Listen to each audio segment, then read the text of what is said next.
itu apa sih sebenarnya? Endokrin atau kelenjar apa sih? Siapa yang tahu? Hormon nih, Bu. Kurang tepat. Hormon tuh biasanya kan hasilnya kan yang dikeluarkan oleh endokrin kan. Kalau sistem endokrin apa? Namanya sistem sama kelenjar endokrin. Beda kan tulisannya? Nah, kalau menurut Anda apa artinya? Sistem endokrin. Ayo, siapa yang bisa? Gampang. Masa nggak bisa nyari dulu searching? Nah, Sistem endokrin sistem yang ini Bu, yang sistem yang mengontrol kelenjar untuk mengatur saya nggak hormon. tanya fungsinya. Endokrin artinya apa, Nak? Siapa yang bisa? Sistem endokrin. Kalau fungsinya mengontrol, betul. Apakah Ibu bertanya tentang fungsi? Tidak kan? Yang lain, cepat.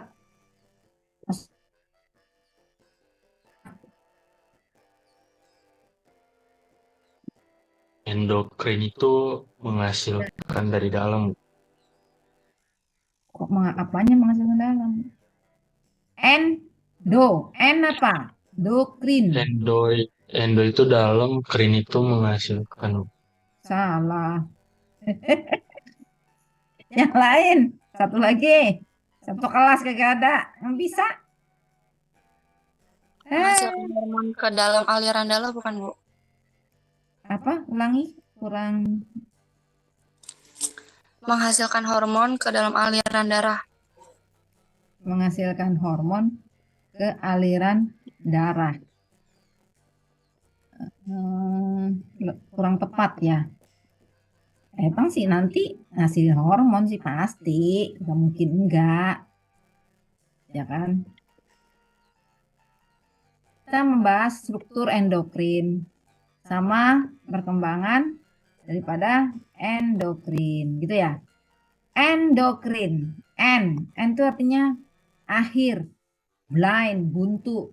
Jadi adalah sistem buntu, ya kan? Buntunya maksudnya apa? Ya, buntunya itu artinya tidak mempunyai saluran apa? Pengeluaran. Nah, itu sistem endokrin yang tidak mempunyai saluran pengeluaran. Nah, yang masuk ke dalam sistem endokrin itu biasanya kelenjar-kelenjar. Dia bisa punya luaran-luarannya itu bisa hormon. Hormonnya itu bisa mukus kental, bisa apa serus tidak begitu kental. Yang namanya kelenjar endokrin itu di tubuh kita yang cuma ada hipofisis, adrenal, tiroid, parat. Nah, itu aja yang banyak ya.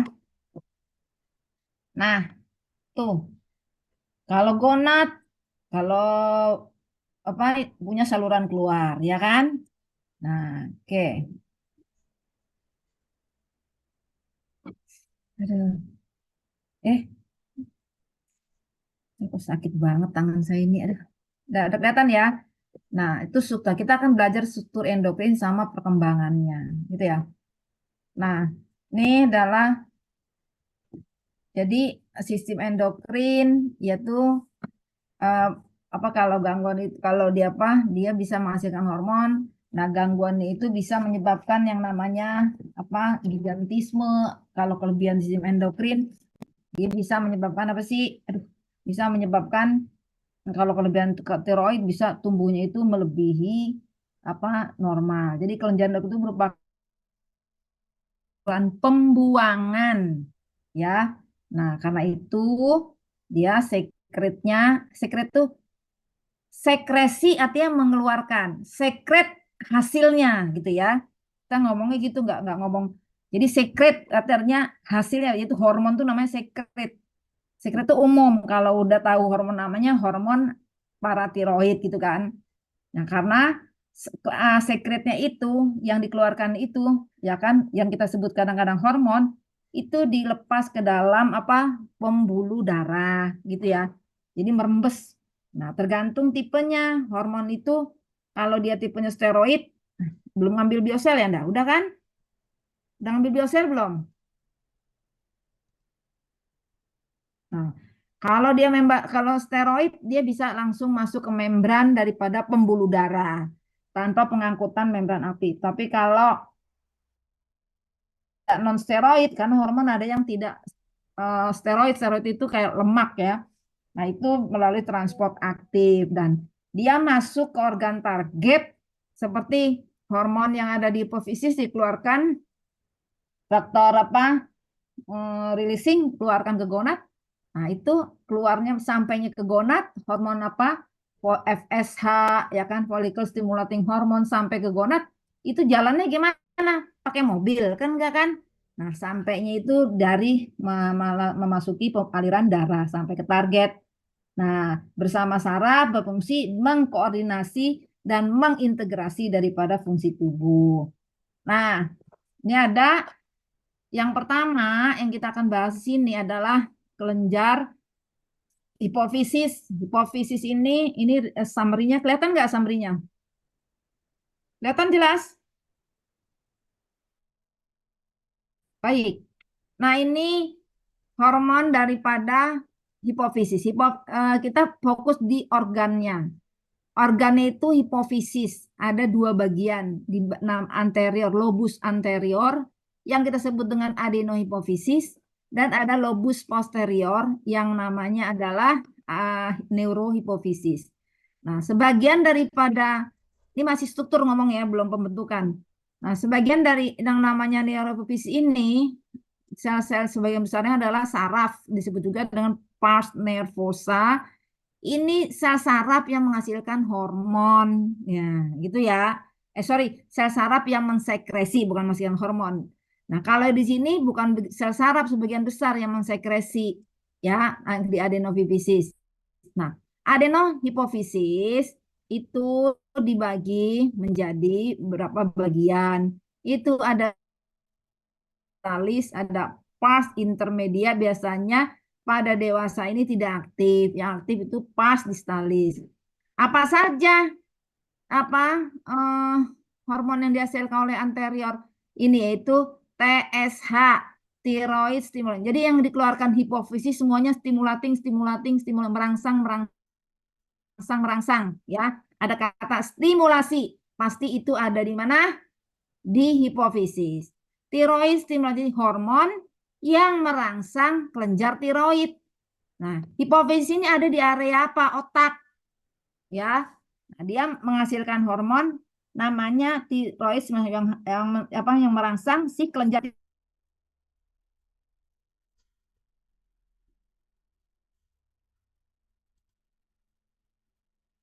4, ya kan? Nah, siapa yang menyuruh? Siapa ini? Yaitu adalah hipotalamus. Nah, kita nggak bahas hipotalamus nih. Tirotropin, releasing. Nah, kalau ini stimulating, ini merilis. Nah, jadi pernah dengar SMA sumbu hipotalamus, hipofisis, organ target. Hipotalamus itu adalah bagian daripada otak yang menyuruh si hipofisis, terutama anterior lobus adenohipofisis, untuk apa? Dirangsang. Nah, apa yang dikeluarkan oleh hipotalamus? Yaitu faktornya namanya rilis. Jangan lupa kalau ada rilis, itu kan kalau ada rilis, releasing hormon, rilis melepas, menyuruh melepas, itu namanya hipotalamus. Tapi kalau ada stimulating itu namanya kelenjar hipofisis, mau adenohipofisis ataupun neurohipofisis, ya. Nah, lalu ada targetnya juga, si ini merangsang apa? Menstimulasi kortikotropik hormon yang ada di atas ginjal, merangsang folikel stimulasi yang ada di gonad betina, merangsang lutein hormon yang ada di betina juga, merangsang prolaktin yang ada di kelenjar mame. Nah, jadi susu kita bisa menyusui anak bareng susu, siapa yang nyuruh? Yaitu hipofisis. Siapa yang nyuruh hipofisis? Yaitu kelenjar GSH, gonadotropin releasing hormone. Nah, nanti kalau ini yang merangsang prolaktin adalah prolaktin releasing faktor yang menyuruh melepaskan apa? Faktor rilis tadi nih, PRL. Kelenjar mame untuk menghasilkan milk susu. Dan seterusnya Anda bisa lihat seperti ini. Sampai sini paham? Nah, kalau yang bagian neurohipofisis atau pars nervosa itu hormonnya adalah cuman apa? ADH, antidiuretik hormon dan oksitosin. Nah, ini di uterus mamalia, apa mame gland pada betina, jantan itu prostat gland, ductus dan sebagainya. Itu adalah oksitosin untuk berkembang.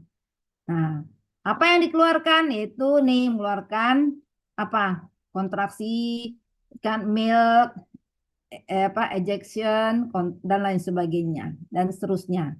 Nah, sekarang kita lihat nomor satu apa hipofisis. Nah, ini adalah hipofisis kelenjar hipofisis tadi lobusnya dua ya, yaitu lobus anterior. Jadi kelenjar hipofisis itu terletak ventral dari diencephalon. Anda tahu kan otak itu kan kemarin ada 5 bagian. Teldi, mes, met, miel, ya kan? Nah,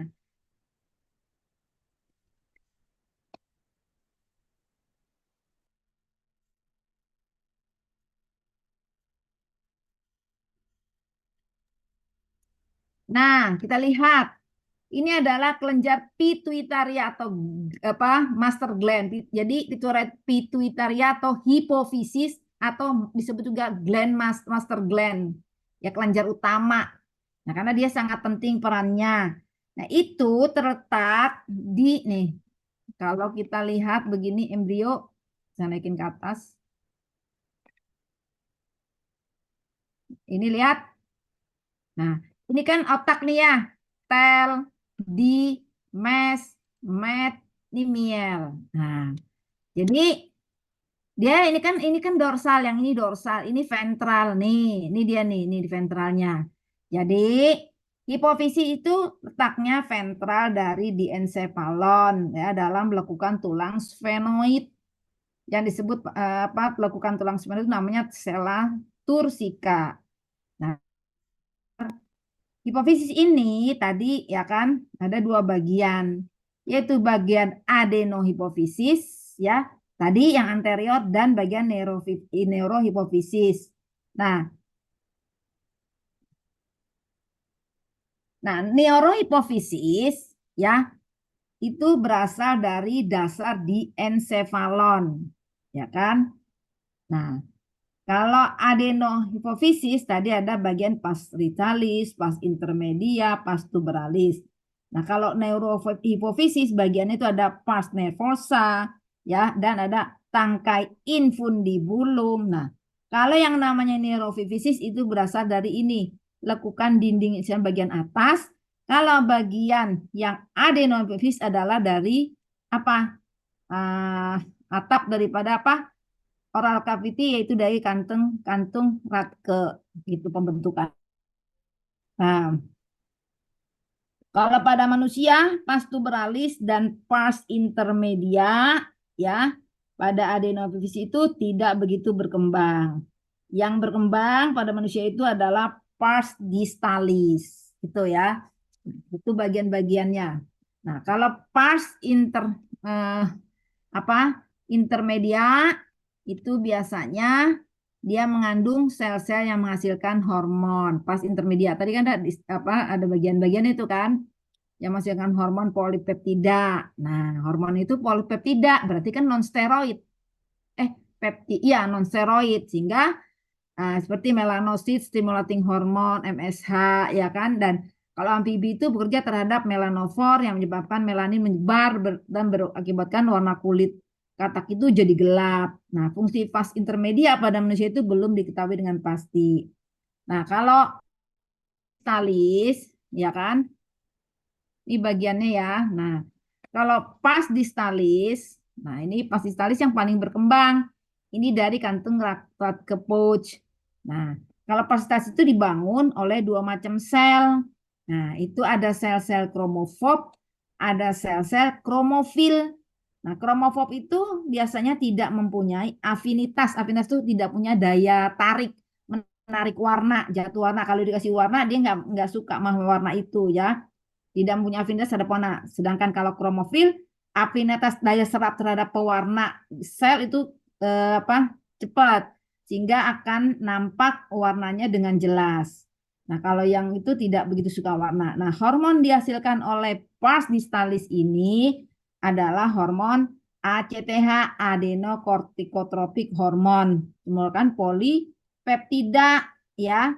Dan yang di sel apa? Basofil, membentuk apa? Merangsang apa? Kortikosteroid dan hormon seks dari kelenjar adrenal, gitu ya. Nah, sekarang sebelum kita masuk ke struktur, kita lihat apa mekanisme pembentukan daripada kelenjar hipofisis, ya. Oke.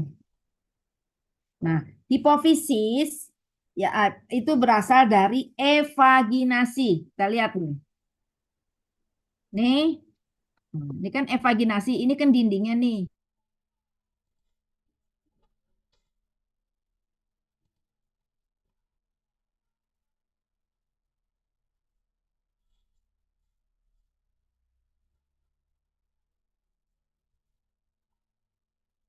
Diensolon ya kan terdiri dari apa nanti bagian pars nervosa dari tangkai infundibulum. Ini kan adalah diencephalon. Nah, di sini ada bagian ini melekuk membentuk infundibulum, ya kan? Nah, lalu dia secara evaginasi di belakang chiasma optik, ya, sehingga membentuklah yang kita sebut infundibulum yang merupakan bakal cikal daripada neuroepofisis, ya kan? Hipofisis. Ya nantinya ke sana pasti.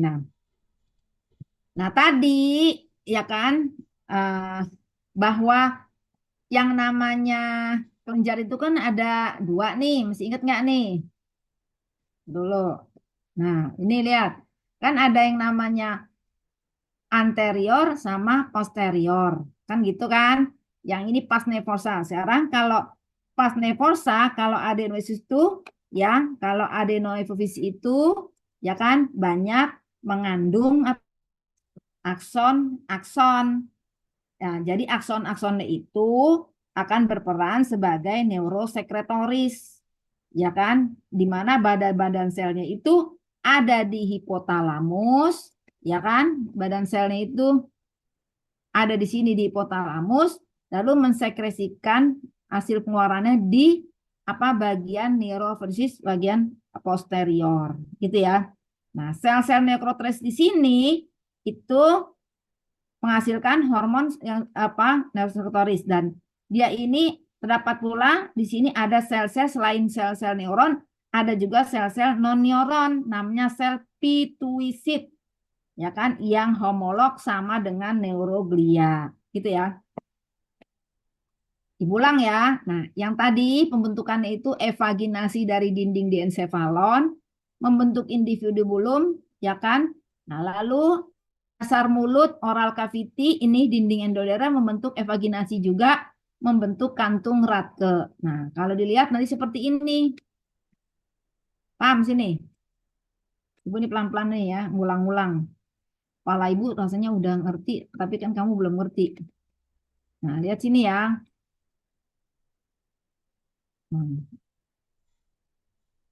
Oke ya. Nah, jadi diencephalon melekuk kayak gini membentuk apa? Infundibulum, atap mulut melekuk evaginasi membentuk kantung Rathke, ya kan? Nah, ini akan berkembang menjadi dinding ventrikel ketiga. Ini terus berkembang. Lama-kelamaan ini namanya apa nih? Adenohipofisis, ya kan? Karena kan dia dari mulut. Jadi sarafnya nggak begitu banyak. Yang dari diencephalon kan itu adalah neurohipofisis yang banyak sarafnya. Dia akan evaginasi, lama-kelamaan dia akan putus, ya kan nih. Evaginasi neuroectoderm dari hipotalamus, ya kan dasar ventrikel ketiga. Nah, kalau satu lagi, terus setelah bentuk di vertikulum, dari ventrikel ketiga dia akan mengalami membentuk apa tonjolan. Nah, kalau yang dari ini adenohipofisis yang merah itu evaginasi dari atap stomodium. Stomodium itu kan mulut oral cavity. Nah, lalu dia perfusi dengan apa ini? Infundibulum tadi yang mengalami evaginasi di vertikulum daripada neurofisis sehingga setelah bertemu berfusi maka adenofisis lepas dari dinding mulut sehingga terbentuklah hipofisis. Gitu ya. Paham sampai sini? Paham, Bu. Paham nggak? Paham, Bu. Kalau ditanya gitu ya. Jadi berasal dari dinding di encephalon pada dinding ventrikel ketiga. Diencephalon kan diencephalon itu berkembang punya ventrikel ketiga. Itu ya. Terus bertemu, berfusi, ini melepaskan diri, membentuk hipofisis. Makanya tadi kelenjar hipofisis itu ada bagian ektoderm tadi ya dan bagian neuroektoderm ya kan yaitu infundibulum tadi tangkainya ada neurofisis dan median eminent. Nah, kalau yang bagian kantong Rathke dari mulut dari apa stomodium itu ada tiga distalis, tuberalis dan intermedia.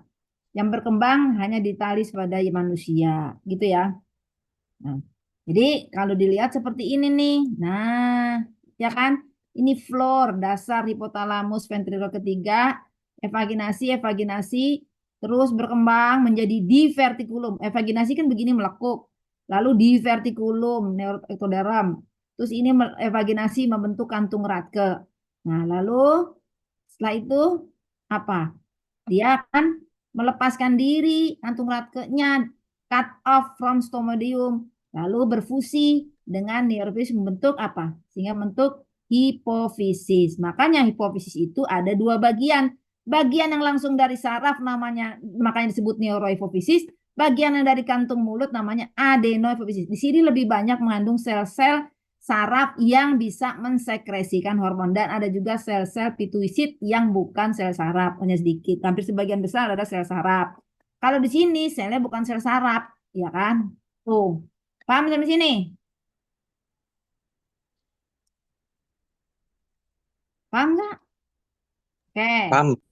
ya siap. Nah, sekarang kita kalau digambarkan secara umum seperti ini, nih. Jadi ini adalah hipotalamus, ya kan? Nah, hipotalamus ini yang ini nih hipotalamus. Ini badan sel, badan sel, badan sel, badan sel. Saraf itu kan punya akson. Aksonnya lari ke apa? Kemana aksonnya larinya? Ke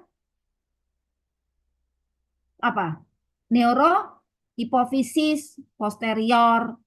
Nah, sekarang yang di sini juga ada badan sel saraf, tapi tidak sampai panjang, dia lebih banyak non saraf. Terus ada plexus-plexus. Nah, di sini ada adenohipofisis, dua berputar yang itu saraf ke belakang, ini ke depan anterior.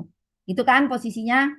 Nah, tadi kan posisinya seperti itu. Tadi kan posisinya yang kuning ini, nih, neurofis depan. Sekarang dia berputar. Karena kan embrio berputar. Sehingga jadi yang adeno jadi ke depan, justru yang saraf itu ke belakang. Nah, ini ada panah-panah nih, ya kan? Nah, kalau namanya hipotalamus menghasilkan faktor pelepas. Ada kalau ada RH, RH. Kalau yang hipofisis nggak ada RH, tapi stimulating, ya kan? Stimulate, S, ya kan? Merangsang. Kalau ini melepas. Ini hipotalamus menyuruh hipofisis melepaskan faktor releasing supaya merangsang targetnya ini semua. Nah, yang neurohipofisis itu cuman targetnya kemana? Nih, bris, ya kan? Milk, oksitosin, nih, terus terus sama renal nih. Yang sisanya semuanya ya tiroid, ACTH, FSH ini semuanya ya. Nah, kalau ini kan untuk pematangan ovarium, pembentukan ovum. Kalau ini kan untuk kontraksi beda. Jadi separuh dari kelenjar kelamin ada berdasarkan dari hipotalamus posterior, separuh lagi ada dari hipofisis apa uh, buku Jenquer ada di situ lebih lengkap. Sampai sini ada pertanyaan nggak sebelum ibu mulai? Kok endokrin?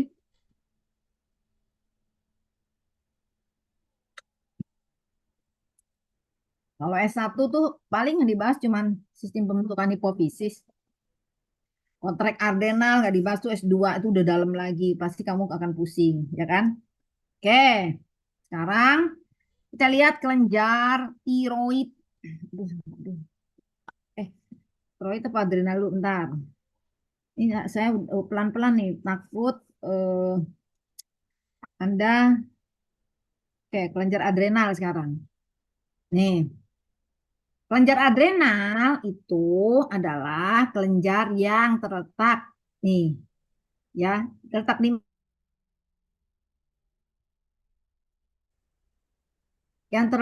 di atas supra daripada kidney nih. Nih. Jadi kelenjar endokrin, dia juga salurannya ke pembuluh darah, nggak punya duktus. Kalau punya duktus kayak gini nih, ginjal ini kelenjar, tapi punya saluran ureter, itu namanya eksokrin, exit ada tempat keluar. Kalau N nggak punya saluran, ini nggak punya saluran kan? Nah, jadi dia masuk ke pembuluh darah merembes, ya kan? Kalau dia hasilnya steroid. Nah, dia terletak di permukaan apa ventral di atas kutub kedua ginjal, ya kan? Nah, terus disebut juga, makanya disebut supra di atas, suprarenalis. Adrenal, suprarenalis itu nama yang sama. Beratnya cuma 4 gram, dibungkus oleh fasia jaringan ikat renalis. Nah, kalau kamu praktikum, ya bedah hewan, kamu kan lihat ginjal ikan nih panjang ya di belakang nah apa vesika natatoria gelembung renang kalau Anda bedah ikan mas. Kalau bedah saya nggak tahu nih praktikum Anda. Kalau saya semua anak-anak saya kasih. Nah, terus kalau apa namanya? Lizard, kadal, bunglon. Nah, seperti ini ginjalnya di belakang ya dekat gonad juga. Semua bird tiga, satu, dua, tiga, tiga gelambir. Nah, ya kan? Nah, kalau mamalia bentuk ginjal seperti biji kacang bean, kacang merah. Bentuknya beda-beda, tuh ya. Ini ginjalnya, tapi namanya adrenalnya itu ada di atas daripada si ginjal tadi. Yang kita fokus ini adalah ginjal apa? Kelenjar adrenal. Jadi ngomong ginjal saya salah nih. Nah, jadi ini adalah adrenal, adrenal di atas. Nah, kalau yang anura adrenalnya bukan di atas, justru ada di bagian ventral di depan daripada ginjal kecil seperti ini. Itu ya. Nah, yang paling penting pada kelenjar adrenal, itu ada bagiannya, ada bagian medula dan bagian kortek. Nah, bagian medula itu adalah kortek itu adalah kortek itu adalah bagian yang menghasilkan hormon sifatnya steroidogenik, steroid banyak lemaknya sehingga dia bisa merembes. Sedangkan yang adrenal, medula, bagian medula itu banyak apa hormon dihasilkan adalah sifatnya aminogenik gitu ya.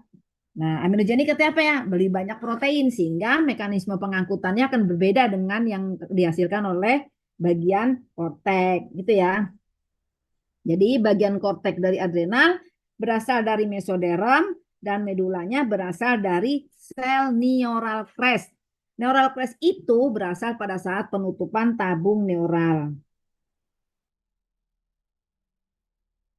Oke? Sampai sini mau bertanya dulu? Nah, kalau dilihat di sini yang namanya ini ginjal adrenal, kelenjar adrenal ini adalah yang bening ini adalah bagian kortek, yang hitam ini adalah bagian medula. Yang ini menghasilkan hormon steroid, ini menghasilkan hormon steroid, ya. Nah, sampai sini paham ya? Nah, ya sel-sel kelenjar adrenal itu tadi kan adrenal itu bagian medulanya itu dari apa? Mesoderm apa neural crest? Kalau medula tadi Ibu bicara dari mana? Mesoderm, Bu. Dari bagian mesoderm. Malah medula itu dari pial neural atau neural crest. Kalau bagian kortek nih yang bening ini dari apa? Mesoderm. Jangan salah ya ujiannya.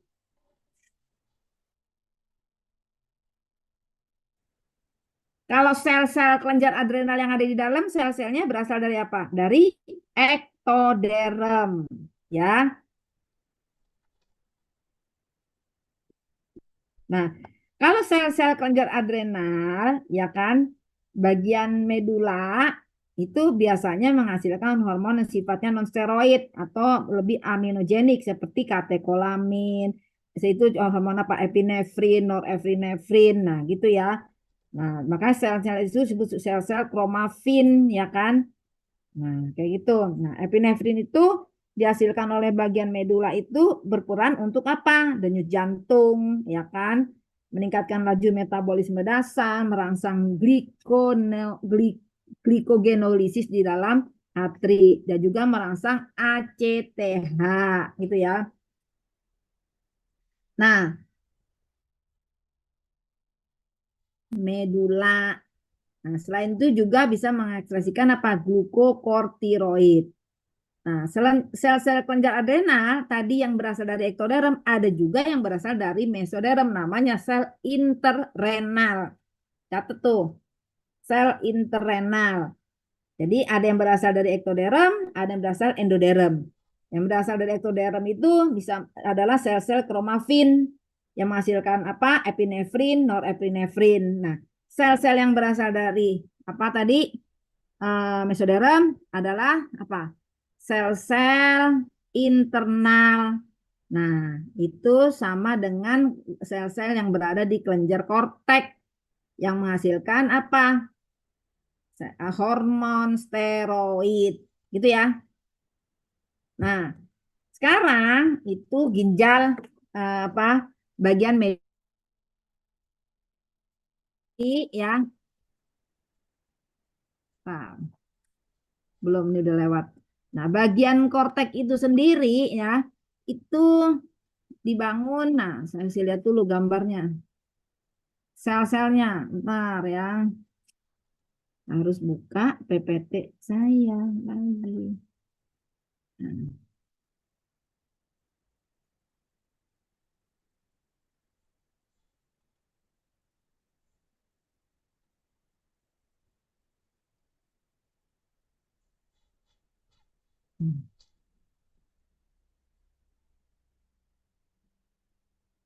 Ntar ya, saya copy dulu ini.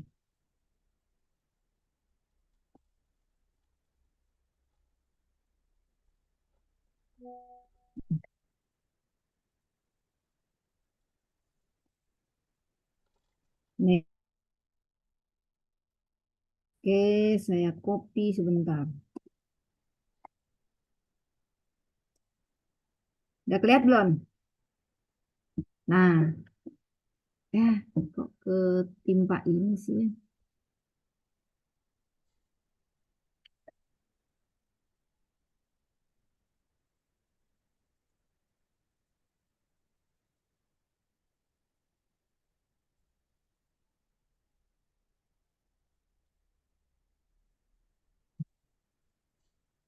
Oke, suruh.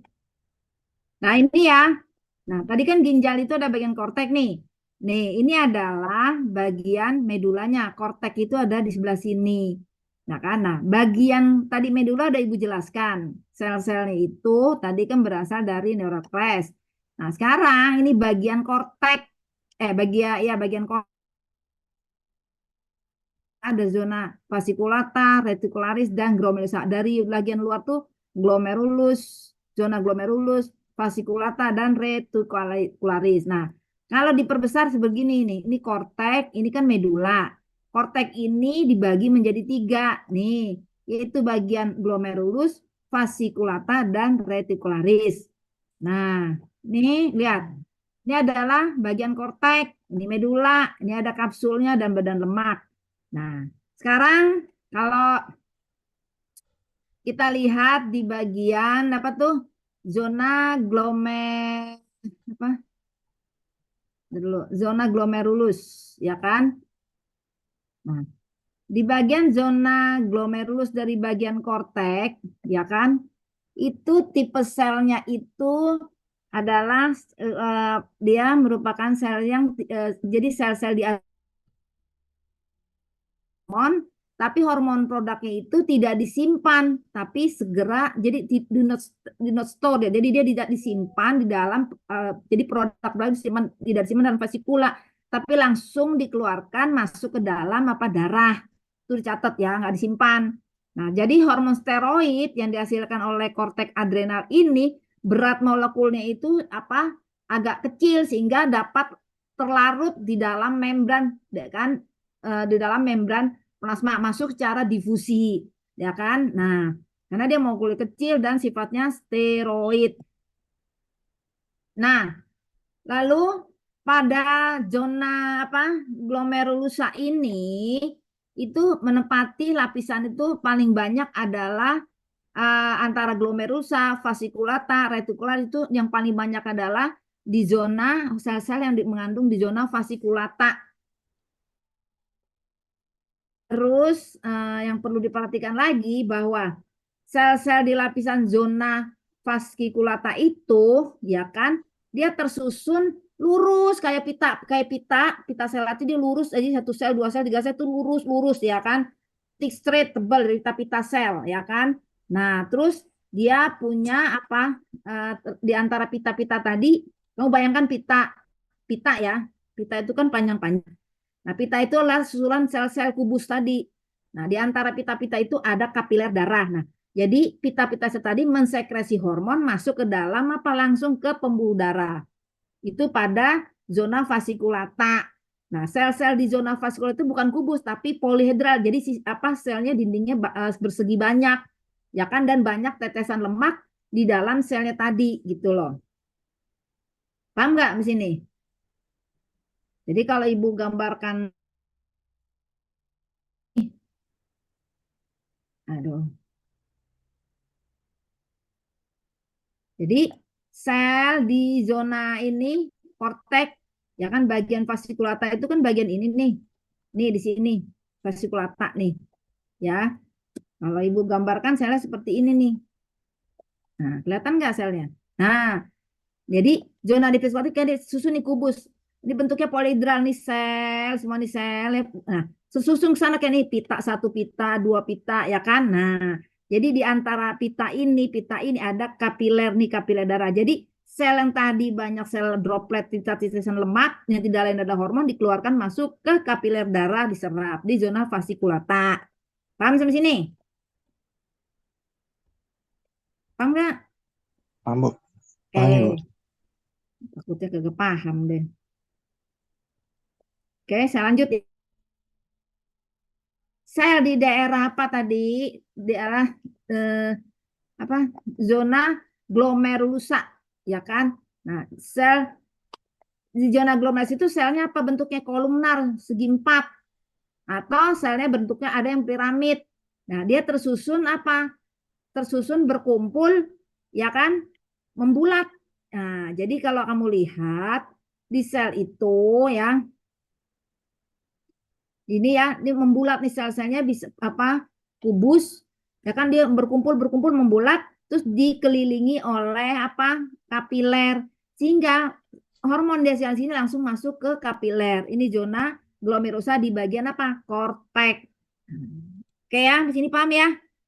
Nah, sekarang adalah zona yang terakhir. Zona apa? Reticularis. Red itu kayak jalan network itu lapisan paling dalam setelah zona fasciculata. 2007 was a big year, being the release Itu date of dia Halo mengandung 3, sel-sel South Park yang episode 2, susunannya and the tidak teratur. Walaupun jadi tidak teratur, dia saling berhubungan satu sama lain membentuk jaring-jaring. Nah, bentuk selnya tidak teratur. Nah, itu ya. Nah, kalau Anda lihat di gambar itu nggak ada di sini, adanya di sini. Nah, nih selnya nih ya kan. Nih, ini korteks first medula. Michael Bay Di korteks ini Transformers kan film, which antara featured the medula hit dengan track zona What fasciculata. I've Yang ini Done, nih, But yang ini nih. Kebayang dari sini ke as a sini result, nih. many Nih. are nostalgic for the Nah, kalau Trans-Am ibu era, gambarkan, which ibu is tarik ini dari sini nih. Nih, dari sini nih.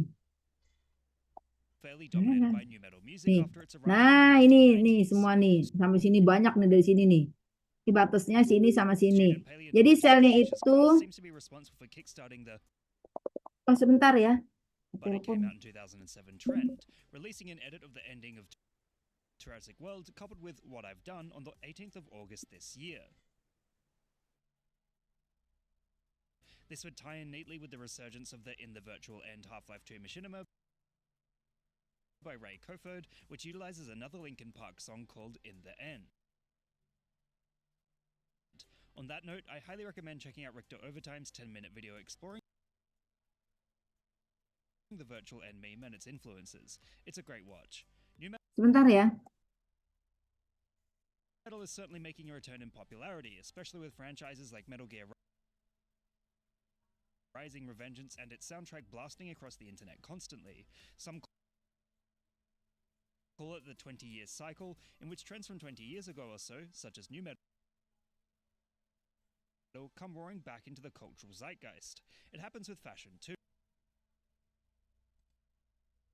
Much of modern clothing worn by Gen Z in 2022 is inspired by early 2000s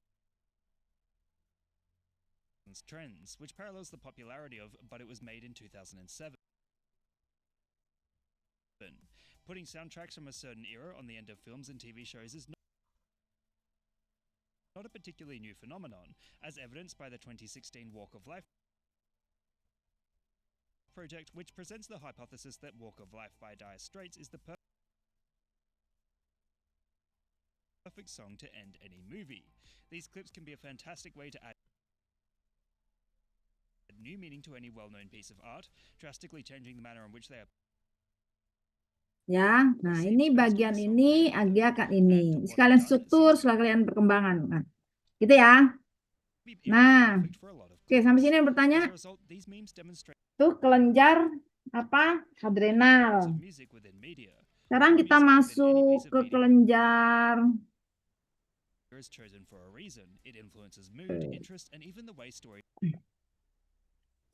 pankreas.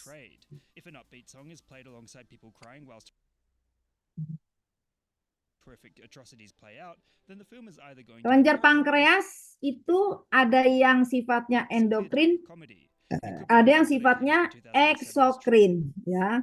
Nah, kalau yang eksokrin sudah dibahas itu di sistem pencernaan, ada kelenjar di situ, ya.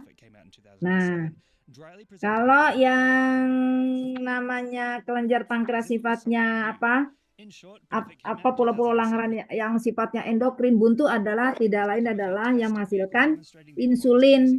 Nah, jadi pada Pulau Langeran, Pancreatic Island atau pulau-pulau Langeran atau pulau-pulau pankreas itu bagian daripada endokrin pankreas, ya kan? Nah, kelompok sel yang membangun daripada kelenjar pankreas itu apa? Tidak lain banyak sel, ya kan? Nah, biasanya berasal sel-sel itu dari endoderm. Nah, setiap pulau-pulau Langerhans, jadi kalau Anda lihat ya kelenjar kelenjar pankreas itu kalau dipotong dia ini kan pulau-pulau, kelihatan nggak? Bentar, ini kok keluar ini ya. Nah, ini kan lihat ya pulau Langerhans. Nah, lihat ya nih, pulau-pulau Langeran ini kan ini banyak nih. Ini kan pulau ini banyak, di pankreas ini diambil cuma satu, ini pulau-pulau banyak gitu ya. Nah, sekarang kalau diambil pulau Langeran itu punya sel-selnya banyak. Yaitu ada sel alfa, ada sel beta, ya kan? Nah, dan ada sel gamma. Nah, sel beta itu yang bukan sel yang paling banyak jumlahnya, yang menghasilkan insulin. Sel beta itu 60-80% dari sel yang ada di setiap pulau Langerhans hampir didominasi oleh sel beta. Nah, dia menghasilkan insulin. Nah, ya. Jadi apa lagi yang mau saya sampaikan ya?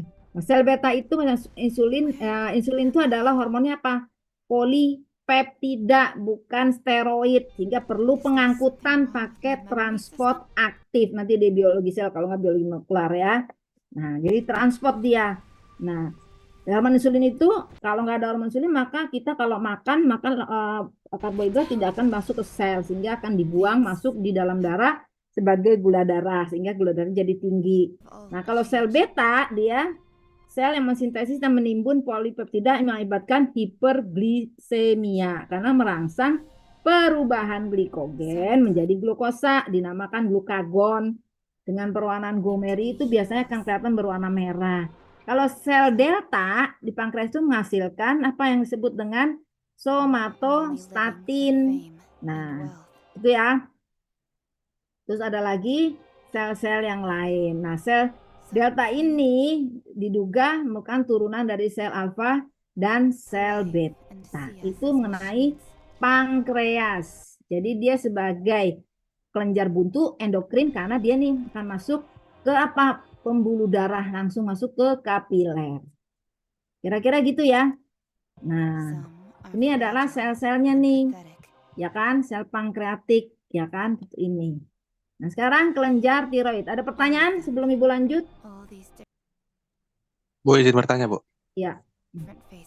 Terkait tadi yang sudah ke apa namanya kelenjar adrenal, itu kan tadi tiap korteks ada zonanya ya. Nah, Iya. tiap zona itu apakah menghasilkan jenis sekret yang berbeda-beda apa enggak, Bu? Iya, tadi kan udah Ibu jelasin. Oh, Tiap tadi zona. paling ini Bu, kayak misalnya medula adrenal itu kan menghasilkan hormon non steroid. Nah, kalau misalnya yang korteks ini menghasilkan hormon steroid ya. Nah, Ya. berarti kalau tiap zonanya ini berbeda-beda juga nggak, Bu? Nanti dibagi-bagi lagi nggak, Bu, di Iya. dalam zona Kan korteksnya ini? ada kan adrenal cortex. Adrenal cortex itu kan ada bagian apa? Zona tadi kan. Nah, ada yang masih ada bagian glomerulosa itu menghasilkan aldosteron. Ya kan? Terus bagian zona fasciculata yang berarti susunan sel seperti pita di antar pembuluh darah itu menghasilkan hormon glukokortikoid dan deoksikokortikoid, 17 karotenoid sek hormon. Udah, itu ya. Semuanya dirangsang oleh adenocorticoid stimulating hormone. Nah, terus di bagian apa namanya tuh apa zona zona apa namanya terakhir tuh Retikulat. retikulat. Nah, zona retikulat itu menghasilkan apa hormon 17 ketosteroid sex hormone. Hampir sama dengan di zona apa namanya fasciculata. Gitu ya. Baik, Bu. Oke. Terima kasih, baik. Tapi semuanya tiga zona tadi menghasilkan hormon apa? Steroid, jangan lupa ya. Nah, kalau yang adrenal menghasilkan hormon non steroid seperti epinefrin ya kan? Terus norepinefrin gitu ya. Oke. Oke, Bu. Oke. Sekarang kita langsung ke kelenjar tiroid. Kelenjar tiroid tahu nggak kelenjar tiroid letaknya di mana? Kalau itu lihatnya di mana? Kamu tak punya kelenjar tiroid ya Anda semua. Nah, Di kelenjar dekat. tiroid itu di leher kan? Iya, Bu. Nah, kalau kita kena penyakit itu kan suka gondokan bukan gondongan ya, ada beda ya. Jadi kelenjar tiroid itu pada hewan vertebrata tinggi itu epitelnya berasal dari evaginasi daripada endoderm ke arah medial, tengah, ventral, dasar faring. Tuh. Nah, tadi saya baru ingat kalau pankreas evaginasi dari apa? Saluran foregut, saluran pencernaan, ya kan? Tuh kan ada pankreas dorsal, ada pankreas ventral. Tuh nanti dia tubuhnya berputar fleksi jadi satu pankreas, ya kan? Pernah kan Ibu cerita gitu kan? Jangan lupa tuh dari endoderm dan mesoderm somatis kalau pankreas. Itu ya apa ya harus bisa dibayangkan yang karena awal awal foregut, hindgut dan midgut dan apa hindgut ya. Nah, kalau tiroid itu Forgat, forgat itu kan ada tunas paru-paru tuh. Nanti ya kan membentuk apa kerongkongan dan tenggorokan. Nah, terus ada faring di atasnya ya kan? Nah, faring itu akan mengalami apa? Evaginasi. Ya kan ke arah ventral berarti ke arah depan perut kita kan, di atas tapi. Nah, sehingga membentuk kantung apa? Bentuk kelenjar tiroid tadi. Nah, gitu ya. Tiroid itu, nah sekarang kita lihat tiroid. Nih, tapi ngebayang. Nah ini aja dulu. Wait, tarik sini ya. Nah, ya kan, ini kan kantung-kantung faring. Kemarin kan ada lengkung aorta, ya kan, lengkung aorta 1, 2, 3, 4 sirkulasi. Lengkung aorta itu juga berada di apa? Kantung faring di sini nih. Ini kan ada di sini kantung faring, ini ada celah faring gitu ya. Ada 6 juga. Nah, tiroid itu muncul dari ini. Ini kan tiroid, ini kan trakea. Faring kan di atasnya dia berevaginasi sehingga membentuk kelenjar tiroid seperti ini. Nah, sedangkan paratiroid ada 2 pasang, ya kan, tertanam di kelenjar tiroid. Itu ya. Nah, tiroid itu evaginasi itu pertama kecil, nggak langsung gede begini nih, ya kan? Berevaginasi nih ya, yang ini nih, mana nih ini tiroid nih, ya kan? Aduh, sakit banget. Pertama tumbuhnya kecil dulu nih, seperti ini kecil ya kan. Nah, lama-lama lihat. Nih kelenjar tiroidnya membesar, ya kan memanjang-memanjang kan itu ya, memanjang-memanjang. Nah, tumbuh terus sampai mencapai posisi seperti pada hewan dewasanya. Kalau manusia ya sampai seperti membungkus sebagian ventral daripada di bawah faring ya kan. Nah, tiroid ini dia itu dibangun oleh folikel-folikel daripada tiroid. Nah, kita lihat gambarnya di kelenjar tiroid. Nah, dulu ya. Biar gambarnya ini sebenarnya masih gabung karena banyak dipotong gitu. Ntar gambarnya. Kira-kira yang Ibu ceritakan ini agak paham atau bagaimana ya?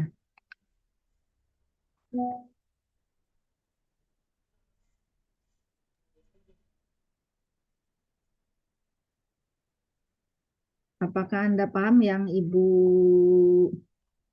bacakan semuanya tadi, yang Ibu jelaskan? Paham. Nah, oke. Saya mau kadang saya mau mulai ke sini, nanti pada bingung pada bingung saya nggak ngerti nih. Oke, nah kelenjar tiroid itu ya kan, kalau dilihat ini di sini ya, ini pada ikan tulang rawan tuh, ya kan? Kalau pada ikan tulang rawan, tiroid dan peptide itu letaknya apa? Kalau pada apa ya? Kalau pada amfibi, ini ya, amfibi ini dulu ya. Saya putar kemarin soalnya. Nih, naik terus ya kan hampir seperti amfibi itu kelenjar tiroid itu ada di dasar faring. Ini kan dasar faring nih. Kan mulutnya di sini, ini dasar faring. Yang ini nih tiroid nih. Kelihatan nggak? Ini tiroid. Nah, dia ditutup oleh otot. Ini kan ada otot nih yang ini otot ditutup oleh mieloid dia agak dibuka. Ya kan ditutup oleh otot mieloid gitu ya. Nah, kalau pada amniota itu seperti turtle ya. Kelenjar tiroid itu bermigrasi. Ya kan tiroid nih tadinya di atas ini bermigrasi ke arah sini nih. Nih agak turun. Ya, bermigrasi ke kaudal mengambil posisi dekat trakea dan dekat arteri karotid komunis. Nih, ini arteri dia mundur ke bawah sini. Nah, oke. Nah, jadi tiroid itu pemberian nama tiroid itu karena dekat apa rawan tiroid daripada laring. Ada kan laring itu kan punya rawannya rawan tiroid. Makanya kelenjar itu jadi orang apa ahli memberi nama apa kelenjar tiroid gitu ya. Nah, jadi kelenjar apa tiroid itu kalau pada burung seperti ini nih ya di dasar faring seperti ini. Nah, ini kalau pada burung pada mamalia. Kalau pada burung ini dekat kelenjar apa? Nih, dekat apa? Karotid komunis sama dengan turtle nih, karotid komunis. Gitu ya. Nah, kelenjar tiroid itu nah, saya saya kasih gambar lagi. Saya punya gambar. Nah, ntar dulu. Saya kopiin dulu. Nah, ini punya gambar saya nih.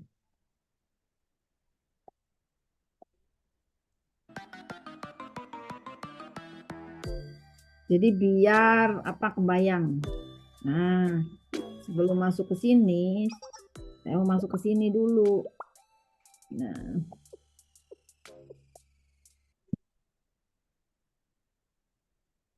Nah ini. Jadi kelenjar tiroid itu dibangun oleh folikel. Folikel itu gelembung-gelembung nih ya. Folikel, ini folikel yang warnanya merah-merah, ini folikel, ini folikel, folikel. Nah, tadi kelenjar tiroid itu tertanam di kelenjar tiroid, paratiroid tertanam tiroid. Nah, ini adalah kelenjar paratiroid. Jadi ada 4 beginian di dalam kelenjar tiroid. Gitu ya. Nah, kelenjar tiroid itu dibangun oleh folikel tiroid. Nah, folikel tiroid mana? Sudah tahu kan? Nah, folikel tiroid itu ini folikel tiroid, folikel tiroid, ini banyak ya, ini banyak ya, ada yang besar, ada yang kecil. Kalau semakin besar, Berarti apa? Semakin banyak koloid, hormon tiroid di dalamnya. Kalau paratiroid, nih kita belum ngomong paratiroid. Nah, tiroid itu mengandung koloid. Koloidnya itu ini lumen. Jadi ini dibangun oleh sel-sel. Saya gedein ya. Nah, ini yang ungu-ungu ini ada inti sel dibangun oleh sel-sel kubus yang mengelilingi ini disebut dengan folikel. Ini adalah lumen. Lumen itu kayak apa? Di sini terdapat apa hormon bakal pembentukan tiroksin. Itu awalnya Pak tiroglobulin. Yang warna ungu muda adalah cairan koloid, cairan kental namanya tiroglobulin. Jadi ya siapa yang menghasilkan tiroglobulin ini adalah sel-sel ini. Sel itu melakukan sintesis protein. Nah, hasilnya tiroglobulin dikeluarkan masuk ke dalam lumen ini gitu ya.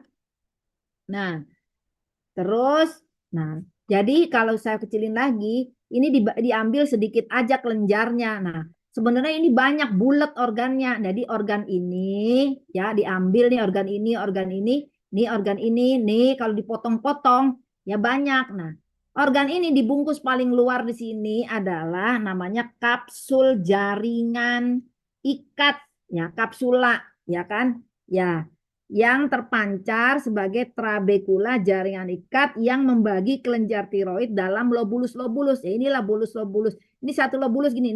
Ini kan ini ya, ini lobulus. Terus ini ke sini ini ada lobulus, ini satu lobulus sini ada lobulus. Nah, lobulus-lobulus ini lobulus ya kan? Nah, ini epitelnya, ini koloidnya. Lobulus ini mengandung folikel, folikel, folikel, folikel. Gitu ya. Paham sampai sini? Paham, Bu. Nah, epitel itu selapis nih, cuma satu lapis. Jadi semua epitel yang mengelilingi ini, folikel itu akan mensekresikan tiroglobulin masuk ke dalam lumen sini. Ya kan? Nah, di sekeliling folikel, ini kan folikel nih dikelilingi ini, ada anyaman nih pembuluh darah. Ada pembuluh darah nih merah-merah ini. Sehingga nanti setelah membentuk tiroglobulin dirakit di sini, masuk ke dalam sel lagi untuk membentuk T3 T4, tiroksin yang sesungguhnya baru dikeluarkan ke pembuluh darah untuk diserap. Ya kan? Nah, jadi T3 T4 itu adalah T3 tiroksin, T4 kalau T3 T4 itu tiroksin, T3 adalah triodotrionin. Nah, yang disimpan dalam bentuk koloid. Nah, kan di dalam ini. Nah, nanti dikeluarkan melalui sel masuk ke pembuluh darah, gitu ya. Nah, lalu apa lagi nih? Di dalam apa ya? Ada sel lagi selain sel folikel itu adalah sel parafolikel yang mensekresikan kalsitonin disebut dengan sel C yang mengekspresi kalsitonin yang berperan menghambat resorpsi kalsium tulang oleh osteosit dan osteoklas, ya kan? Nah, ada sel parafolikel itu sel-sel di antara folikel. Itu ya. Nah, ini apa nih? Ini adalah sel-sel pankreas, kita belum, baru sampai sel-sel ini. Nih, ya kan? Nah, sampai sini yang bertanya? Sebelum Ibu lanjut? Izin bertanya, Bu. Ya. Berarti untuk sel tiroid tersebut tuh ada berapa banyak jenis sel ya, Bu, untuk tiroidnya sendiri? Selain sel C dan lain. Cuman 2, ya kan? Nah, jadi sel dari tiroid itu nih, ini kan tiroid yang ini. Kita nggak ngomong paratiroid ya. Adalah dibangun dari folikel, kan dibangun lobulus nih, lobulus. Nah, setiap lobulus dibangun folikel-folikel. Selnya apa? Ya sel tiroid ini yang membungkus folikel. Sel tiroid inilah yang menghasilkan apa? Kelumen koloid. Koloid itu tidak lain adalah apa? Anti hormon. Hormon awal namanya tiroglobulin dikonvert menjadi T3 dan T4. Nah, di antara folikel-folikel ini dia punya apa? Sel parafolikel atau sel C. Itu ya. Itu aja 2. Oke? Baik, Bu. Terima kasih banyak, Bu. Nah, sekarang kelenjar paratiroid. Nah, kalau kelenjar apa?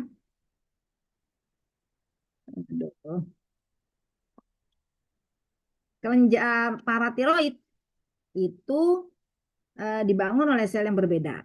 Itu ya. Oke, bentar.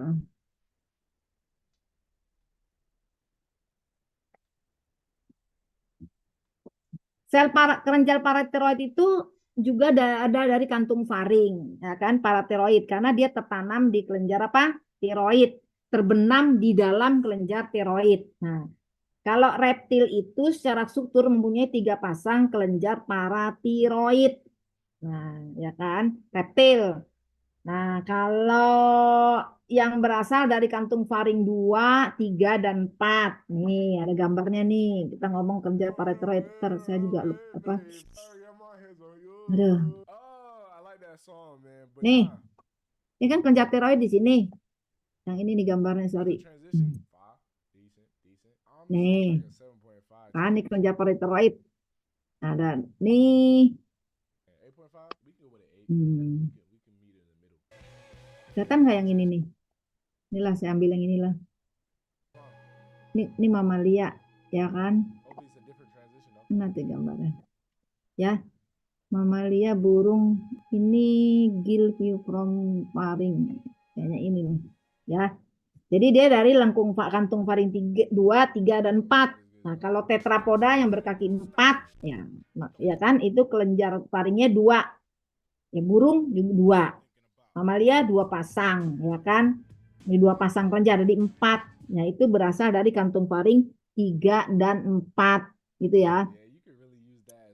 Nah, biasanya kelenjar paratiroid itu diselaputi oleh selaput jaringan ikat juga, tapi tipis, ya kan? Walaupun dia terbenam di dalam tiroid, juga punya selaput yang sangat tipis. Pada manusia, ya, mulai pubertas, bagian tengah dari kelenjar paratiroid itu mulai disusupi, mulai masuk adanya kelenjar-kelenjar lemak.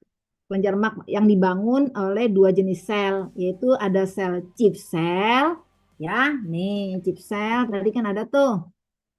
Nah, mana tadi? Nah, ini paratiroid. Ya, ada chief cell dan apa? Oksipil yang warna biru, ya kan? Warna merah, warna biru. Ada 2. Itu kalau pada apa? Manusia, ya. Yaitu ada mulai ada lemak dan lemak-lemak yang menutupi si kelenjar tiroid. Nah, sel yang membangunnya ada 2, yaitu oksifil dan chief cell, ya kan? Sampai sini oke ya. Nah, sel utamanya cuma 2, kan intinya itu anak intinya itu satu inti bisa banyak beberapa nukleoli anak inti. Terus mitokondrianya juga banyak, punya retikulum endoplasma banyak, dan punya butir-butir glikogen, karena butir-butir itu adalah hasil sintesis, tidak lain adalah hormon. Nah, sel utama ini akan menghasilkan apa? PTH itu menghasilkan paratromon. Itu adalah polipeptida yang berperan mengatur konsentrasi ion kalsium. Ya. Nah, dan konsentrasi fosfat yang ada di dalam darah. Nah, paratromon ini yang dihasilkan oleh paratiroid akan menyebabkan apa? Meningkatnya resorpsi tulang oleh osteoklas dan mengurangi ekskresi kalsium. Jadi kalsium itu akan apa? Tidak diekskresikan pada tubulus ginjal. Nah, kan penting untuk tulang sehingga mencegah keropos tulang. Nah, produksi paratiroid itu dipengaruhi langsung juga oleh konsentrasi kalsium yang ada di dalam darah. Kalau konsentrasi kalsium darah rendah, maka akan merangsang disekresikannya apa? PTH. Nah, dan produksi PTH menurun bila konsentrasi kalsium dalam darah tinggi. Kalau konsentrasi tinggi, PTH rendah. Kalau di darah kalsium rendah, PTH ditingkatkan, ya kan? Sehingga PTH itu menghambat ion apa? Resorpsi ion fosfat pada tubulus ginjal, gitu ya. Nah, sampai sini agak paham atau bagaimana? Paham, Bu. Oke. Ini jadi ada struktur perkembangan. Perkembangannya sama tadi evaginasi, perkembangannya masih bentar, ya kan? Kalau saya kasih lagi ya udah PPT-nya di sini. Nah, kayak gini selnya kan. Nah, ini kan PPT yang lain ini saya. Nah, jadi ini sel utamanya kan ada chief cell, oksipil, ya kan. Nah, chief cell itu 6-8 mikron kecil, poligonal bentuknya, intinya bulat, ya kan. 80% itu banyak apa? Chief cell yang mempunyai fat, lemak intra di dalam selnya. Nah, chief cell ini sensitif terhadap perubahan kalsium ionisasi. Kalau oksipil itu dia lebih besar dari chief cell. Ya kan, kalau ini 8 mikron, ya ini 12 mikron. Nah, dia itu banyak apa? Sitoplasmanya agak asam karena banyak mitokondria. Dia tidak mempunyai granula sekret dan pada awal pubertas dia selnya single, kemudian lalu berpasangan dan ada nodul-nodul pada saat usia 40 tahun. Gitu ya, paratiroid. Jadi itu perannya untuk apa, penyerapan kalsium terkait dengan penulangan juga. Gitu ya. Oke, sekarang timus itu timus nggak begitu dibahas, nggak begitu, ini yang paling penting tadi yang udah Ibu jelaskan. Kira-kira itu ada yang mau ditanyakan terkait tiroid, paratiroid, hipofisis, adrenal, sudah Ibu jelaskan. Apakah ada pertanyaan? Terus pulau-pulau Langerhans, S1 cukup, nggak usah banyak-banyak. Nanti S2 biasanya agak mendalam waktu saya kuliah dulu. Saya dulu juga kuliah S1, bareng anak S1. Ada pertanyaan di sini? Izin bertanya, Bu. Ya. Tadi di kantung Ratke ya, Ya, itu kenapa kantung Ratkenya itu melepaskan diri dari stomodium, Bu? Terus jadi adenohipofisis. ini kan, Iya, di situ. Ya, Bu. ini kan. Mengapa? Iya, Ya, Bu. gen itu kan on off. Jadi gini loh, kenapa sekarang dia ngelepasin? Kenapa nggak sebelumnya ngelepasin itu kan? Kalau bertanya, kan gini loh, kalau embrio blastula naik ke gastrula, itu kan gen yang aktif. Saat itu kan bukan gen aktif untuk membentuk hipofisis ya nggak kalau pas saat gastrula, benar? Kalau masih 3 lapisan, nanti kalau embrio udah melekuk membentuk tubuh, kalau 3 lapisan tuh membentuk apa? Forgat itu baru dia bisa membentuk apa? Hipofisis. Kenapa nggak dulu bikin rambut aja pada saat blastula kan gitu pertanyaannya kan? Benar nggak? Siapa yang bertanya tadi? Iya, Bu. Benar kan, Harusnya, iya, Rosian? Bu. Ya. Karena kita kan embrio nih dari fertilisasi antara jantan dan betina gamet dari induk, ya kan? Tentunya kan bawa blueprint ya nggak? Anda tahu kan blueprint cetakan biru kan? Itu gen, ya kan? Nah, gen itu akan bekerja on itu artinya bekerja, off dia nggak bekerja, istirahat, bukan istirahat, masuk ke gen 0 karena sudah selesai, gitu kan? Nah, ketika sudah terbentuk 3 lapisan, sudah terbentuk apa, forgat, mulut sudah ada stomodium, nah, maka gen di sekitar dari diencephalon tadi, yang ini nih yang kamu tanyakan nih, nah, dia mulai melekuk. Siapa yang suruh? Karena di sini udah berubah. Sebelumnya kalau nggak membentuk otak kan nggak akan berubah, ya nggak? Ya kan? Nah, kenapa si otak kok menggelembung-gelembung? Mengapa otak kok bisa berfusi? Ya kan? Karena ada induksi notokot. Nah, sekarang notokotnya nggak ada lagi, udah selesai kerjanya, ya nggak? Ya kan? Nah, sekarang udah jadi otak. Jadi otak berarti kan gen di sini, sel di sini juga akan berubah karena sudah terdiferensiasi, ya nggak? Bahwa dia daerah sini harus membentuk infundibulum. Nah, mulut juga gitu. Kalau dia nggak ngelekuk aja di mulut, dia nggak akan berubah menjadi kantung Ratke. Itu Rausian, paham? Jadi gen di sini kenapa lekuk? Karena dia blueprint yang memerintahkan kamu di sini. Karena ini ya titik-titik ini adalah daerah apa? Daerah untuk menginduksi dia untuk melakukan evaginasi. Karena dipengaruhi oleh protein yang dilepaskan di sini oleh sel-sel ini gitu, Rosian. Paham? Paham, Bu. Iya, kalau bisa aja deh nggak bentuk. Kalau kita hambat, ya jadi cacat. Kalau itu cacat, maka apa? Kita nggak punya hipofisis, nggak bisa tahu keseimbangan, kita nggak bisa menghasilkan hormon perkembangan. Kita jadi buntek ya nggak? Tiroid nggak terbentuk, benar nggak? Saya tanya. Ya kan? Karena hipofisis nggak dihasilkan, nggak ada yang ngerangsang tiroid, ya nggak? Sehingga ya kita buntek, jadi kerdil, nggak berkembang. Nah itu, gitu Rosian, paham ya? Yang normal dia harus begitu melakukannya bertahap. Itu ya. Kenapa di sana? Nah, bukan masalah apa, itu kan karena dari Tuhan, bukan karena gen di situ sudah aktif untuk dia melakukan evaginasi. Kalau dia nggak melekuk lurus aja embrio ya kan, yang nggak akan terinduksi untuk melakukan evaginasi di wilayah apa? Dinding diencephalon. Paham sampai di sini? Paham Paham, Bu. semuanya? Makasih, Bu. Ya, itu ya. Jadi eh, Ibu bilang kalau perkembangan itu step by step ya kan, pelan-pelan tahap A jadi B, B jadi C. Nah, nggak bisa A jadi E, nggak bisa, ya kan, nggak akan mungkin. Karena di sini sebenarnya kalau kamu naik nanti sekolah S2, S3, di sini ada protein dilepaskan yang menginduksi daerah ini. Kita belajar khusus di otak daerah sini kalau S2. Nanti lagi S3 belajar khusus protein apa aja yang berperan di sini dicari semuanya. Itu kalau udah semakin dalam. Kalau ini dasarnya kita tahu kalau nggak ada evaginasi, invaginasi, ini evaginasi bertemu ada fusi, ya nggak? Ada apa? Proliferasi sel membelah, membentuklah jadinya kecil begini jadi gede gini kenapa? Karena ada proliferasi ya nggak? Jadi nanti kalau Anda menjelaskan organisasi bukan hanya sekedar evaginasi, tapi kan tumbuh menjadi divertikulum, menjadi tunas. Tunas itu tumbuh kan ada proliferasi sel. Ketika berbanyak maksimal dia bertemu dengan berfusi. Ketika berfusi tumbuh lagi sehingga mencapai ukuran maksimal gitu. Kalau perkembangan jelasannya dulu saya kalau ujian nggak begitu nggak dapat lulus, saya nggak dapat A gitu loh. Walaupun dijelasnya singkat tapi tetap mekanisme perkembangan itu melibatkan gerakan morfogenetik itu harus ada. Nah, kenapa dia tadi ini cuma otak ini jadi apa profesis? Karena ada telah menjadi apa? Diferensiasi. Ada diferensiasi di sini kan? Iya nggak? Emang salah? BEM tidak. Kalau tadinya begini, sel yang sudah jadiin beda kan? Ini udah jadi sel hipofisis, ini masih sel dinding mulut kan gitu. Ya kan? Karena gen itu bekerja pada tempat yang tepat. Dia akan apa? Kalau Anda harus ada catatannya di genetika tuh. Jadi gen itu kenapa kita sekarang nggak ngebentuk hipofisis lagi? Ya nggak ada. Gen di hipofisis itu masuk ke fase gen 0. Karena organ udah terbentuk. Kan gitu.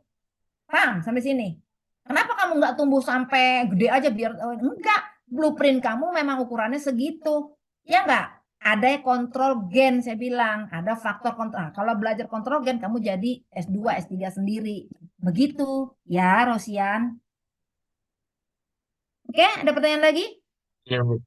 Makasih, Bu. Nah, sekolah ya S2 biar jadi nggak bertanya-tanya gitu loh. Saya juga dulu gitu bertanya, ini kenapa begini begini begitu dibaca, oh iya, kenapa begitu? Oh begitu. Oh iya ya. Nah, jadi kita udah tahu menjelaskan walaupun kita nggak baca. Pasti begitu, nggak mungkin nggak udah hukum gitu loh. Gen itu on off on off. Nah, kalau kulit, kulit kamu kan apa?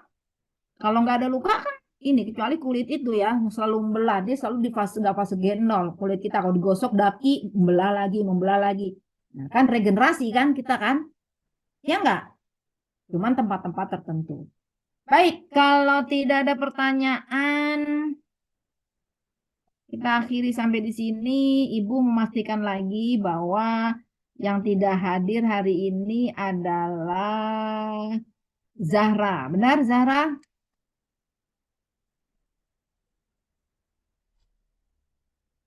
Oke, kalau tidak ada pertanyaan, coba Anda buat kan organogenesis daripada perkembangan daripada kelenjar endokrin, yaitu kelenjar paratiroid, kelenjar tiroid, bagaimana organogenesisnya, Anda baca buku pattern. Kalau Anda mau dapat nilai tambah, ya kalau kali-kali nilai Anda jelek, Anda bisa Ibu ambil dari situ. Tapi kalau kamu nyontek bahasanya jelek, ya kan ngawur, nilainya akan jelek. Bagaimana? Apakah Anda bersedia mengerjakan tugas dari Ibu? Untuk kalau Bersedia, Ibu. jelek, gimana?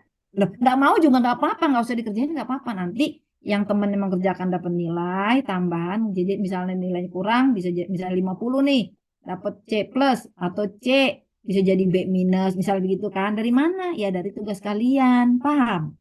Nggak dikerjain juga nggak apa-apa, Ibu nggak mau maksa. Kalau bersedia dikerjakan nanti dikumpul apa besok ya. Nah kita masih punya pertemuan